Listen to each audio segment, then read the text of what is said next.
வணக்கம். இன்றைக்கி நம்ம என்ன ரெசிபி பார்க்க போகிறோன்னா, ஒரு வெரைட்டி ரைஸ் ரெசிபி தான் பார்க்க போகிறோம். அது என்னென்னா, நம்ம தக்காளி சாதம் தான் செய்ய போகிறோம், டொமேட்டோ ரைஸு. அதுக்கு தேவையான பொருள் என்னென்னு பார்த்துப்போம். நான் ஒரு 3 லவங்கம் எடுத்திருக்கேன். ஒரு பிரியாணி இலையை 2ஆக உடச்சி எடுத்து வச்சுருக்கேன், ஏன்னா பெரிய இலையாக இருக்கிறதால. அப்புறம் பட்டை ஒரு 2 துண்டு எடுத்து வச்சுருக்கிறேன். அப்புறம் மராத்தி மூக்கு 1 எடுத்து வச்சுருக்கிறேன். தக்காளி சாதத்துக்கு ஃப்ளேவர் கொடுக்கறதுக்கு நம்ம இதெல்லாம் தான் சேர்க்க போகிறோம். இப்போ அடுத்தது நம்ம என்னென்ன வெஜிடபிள்ஸ் கட் பண்ணி வச்சுருக்கோன்னு பார்க்கலாம். தக்காளி ஒரு பழுத்த தக்காளியாக ஒரு 6லேருந்து 7 தக்காளி கட் பண்ணி வச்சுருக்கேன். அப்புறம் வெங்காயம் ஒரு 2 வெங்காயத்தை நீலவாக்கில் கட் பண்ணி வச்சுருக்கிறேன். எல்லாமே நீலவாக்கில் தான் கட் பண்ணியிருக்கேன். இந்த தடவை மலை பூண்டு எடுக்கல, நான் சின்ன பூண்டு தான் எடுத்துருக்கிறேன், நாட்டுப்பூண்டு. அது ஒரு 15 பல் எடுத்து வச்சுருக்கேன். அப்புறம் இஞ்சி நல்லா பொடியாக நறுக்கி ஒரு 2 துண்டு அளவுக்கு எடுத்து வச்சுருக்கிறேன். இப்போ நம்ம வானிலையை சூடு பண்ணிவிட்டு ஒரு 3 ஸ்பூன்லேருந்து 4 ஸ்பூன் எண்ணெய் போட்டுப்போம். எண்ணெய் சூடானோடனே நான் இலையை ஃபஸ்ட்டு போட்டுடுறேன். அடுத்தது மராத்தி மூக்கு, அப்புறமா பட்டை, லவங்கம், அன்னாசிப்பூ, இது எல்லாத்தையும் சேர்த்து லைட்டாக வறுபடட்டோன்ட்டு வதக்கி விட்டுக்கிறேன். அதுக்கப்புறம் கொஞ்சோண்டு கடுகு, அதாவது ஒரு 1/4 ஸ்பூன் அளவுக்கு கடுகு போட்டுக்கிறேன். கடுகு நல்லா வெடிக்க ஆரம்பிக்குது. இப்போ அடுத்தது கொஞ்சோண்டு சோம்பு போட்டுக்கிறேன். சோம்புனா பெருஞ்சீரகம். அதுக்கப்புறம் தாளிப்புளுந்து கொஞ்சோண்டு போட்டுக்கிறேன். அதாவது எல்லாமே ஒரு 1/2 ஸ்பூன் தான் போடுறேன். இதில் கடலைப்பயிர் கூட போடுவாங்க. இதை நான் நல்லா வதக்கி விட்டுக்கிறேன். வதக்கி விட்டுட்டு அது தீயறதுக்கு முன்னாடி என்ன பண்ணணும், நம்ம கட் பண்ணி வச்சுருக்கோம் இல்லையா வெங்காயம், அதை போட்டு எல்லாத்தையும் சேர்த்து நம்ம வதக்கி விட்டுக்கணும். வெங்காயம் நல்லா வதங்கட்டும். இப்போ வெங்காயம் வதங்கி முடிஞ்ச உடனே நம்ம அடுத்தது இது கூட பூண்டு போட்டு வதக்கிடுவோம். பூண்டு நல்லா வதங்கட்டும். பொன்னிறமாக வதங்கி முடித்ததுக்கப்புறம் இது கூட நம்ம இஞ்சி கொஞ்சம் சேர்த்துப்போம். நான் இஞ்சி 2 துண்டு எடுத்து அதை நல்லா பொடியாக நறுக்கி வச்சுருக்கேன்.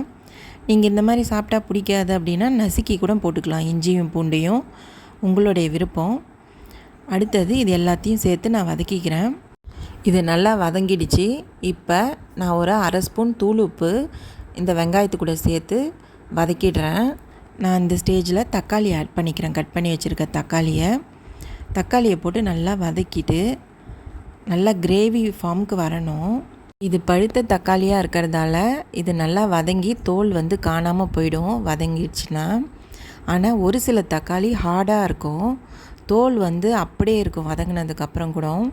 அந்த மாதிரி இருக்கிற தக்காளியை நீங்கள் நல்லா பொடியாக அரிஞ்சு போட்டு இந்த மாதிரி தக்காளி சாதம் செஞ்சிங்கன்னா நல்லாயிருக்கும். இப்போ பாருங்கள், தக்காளி வதங்க ஆரம்பிச்சிடுது. எப்படியும் ஒரு 10லேருந்து 15 நிமிஷம் ஆகும் இது நல்லா வதங்கிறதுக்கு.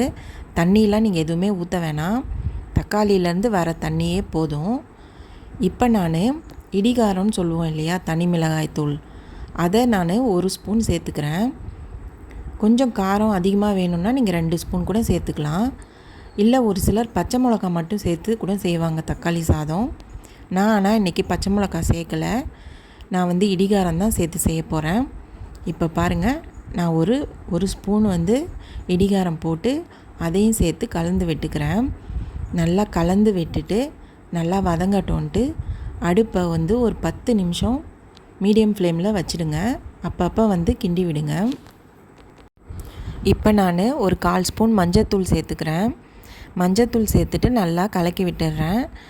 இப்போ பாருங்கள், தக்காளியிலேருந்து வந்த தண்ணியும் நல்லா சுண்டி தக்காளி வதங்கிட்டு இருக்குது. ரொம்ப ட்ரையாக ஆகிடுச்சின்னா கொஞ்சோண்டு தண்ணி ஊற்றிக்கோங்க, ஒரு 1/4 டம்ளர் அந்த மாதிரி. நான் ஒரு 1/4 டம்ளர் தண்ணி ஊற்றிக்கிறேன். இந்த தண்ணியிலே அது நல்லா குழஞ்சி வெந்துடும். அது போதும், முக்கால்வாசி வெந்துடுச்சு இப்போ தக்காளி. இந்த ஸ்டேஜில் கருவேப்பிலை, கொத்தமல்லி நம்ம ஆட் பண்ணிக்கலாம். இன்றைக்கி நான் கருவேப்பிலை, கொத்தமல்லி 2மே ஆட் பண்ணல. தக்காளி பேஸ்ட்டு ரெடி ஆகிடுச்சு. இப்போ நம்ம வடித்து வச்ச சாதத்தை போட்டு நம்ம கிண்ட ஆரம்பிச்சிடலாம். ஸ்டவ் ஆஃப் பண்ணிவிட்டு நம்ம இந்த பேஸ்ட்டை எடுத்து தனியாக வச்சுடுவோம். சாதம் வடித்து வச்சதை நம்ம ஒன்று ஆற வச்சு அதுக்கப்புறம் கிண்டலாம், இல்லை அப்படியே சூட்லேயே கிண்டிடலாம். நான் குழஞ்சி வேணுன்றதால சூடாகவே அப்படியே கிண்டிடுவேன். இப்போ பாருங்கள், நான் சாதத்தை அந்த பேஸ்ட் மேலே போட்டுட்டு அப்படியே கிண்ட ஆரம்பிக்கிறேன். எப்பயுமே சாதம் கிண்டும்போது நம்ம நல்லெண்ணெய் போட்டு கிண்டினோம்னா நல்லாயிருக்கும் சாதம் டேஸ்ட்டாக. இப்போ பாருங்கள், தக்காளி சாதம் ரெடி ஆகிடுது. நம்ம டொமேட்டோ வெரைட்டி ரைஸ் ரெடி ஆகிடுச்சு. இது கூட நான் இன்றைக்கி எதுவும் வத்தல் சிப்ஸு அந்த மாதிரி தொட்டு சாப்பிட போகிறதில்ல. நான் வெள்ளரி பிஞ்சை தயிர் பச்சடி செஞ்சு தான் இது கூட தொட்டு சாப்பிட போகிறேன். தயிர் பச்சடி எப்படி செய்கிறதுன்றத என்னுடைய சேனல்லே நான் போட்டிருக்கேன், ஷார்ட்ஸில் பார்த்துக்கோங்க. நீங்களும் ட்ரை பண்ணி பாருங்கள். தேங்க்யூ.